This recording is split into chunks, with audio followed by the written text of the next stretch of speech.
Shizemo byinshi ariko mambo yanakuwa mabaya sana. Ariko shizemo byinshi. Oya. None sawa nta kibazo. Shizemo byinshi pe. Oya umura ariko Patrick bimeze. Bimeze gute? Sawa ni sawa. Ku mbuga nkoranyambaga ko nabonye nyuma yaho witwa Mama Scovia avuze ko bidakwiye rwose ko umwana w'umukobwa nka Nyambo abantu bakomeza kumwandagaza ko nabonye abantu bakomeza kugenda bakwandikamo omipango. Byaje gute? Nanjye nabi. Abati omipango ngo barongeye bamutaye murabaye umuvyeyi ko harimo gutanga impanuro.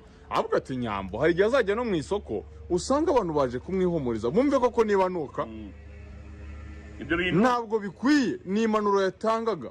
Sinzi bambo muri comment biyandikiragamo. Ibyo bintu ndamutse mvuze ko ntabibonye. Yego.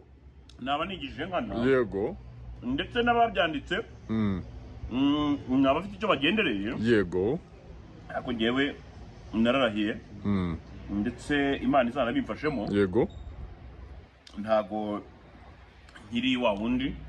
Kumva wohe ushobora kuba yabona ngo umuntu ngo uko akora umuntu baza bakagusebisa bakagusheta ngo hubuke ngo hitowaga bakagushitariza ngo bagaba none wiyemera ngo nawe ufite ngo umungu w'igikondo yego nahise nsimbuka njya kureba ikiganiro cyose nsanga umubyeyi nta hantu kiri kuri YouTube cyane ya Mutesi Scovia yego cyangwa mu rwa Gasabo Mutesi Scovia urumva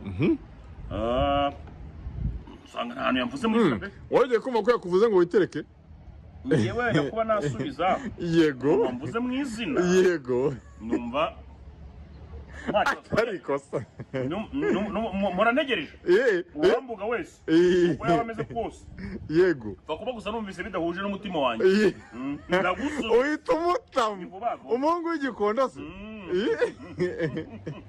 ngo twe nuko dukora ariko icyo se abantu bakomeye kugenda bakugarura ariko ibintu bya Nyambo ko byarangiye uyu mwana w'umukobwa mwaritse akisoreza umwaka neza koko nibyo uriya mubyeyi yego icyo yashakaga kuvuga cyangwa se kumininga yego ni ukuvuga ngo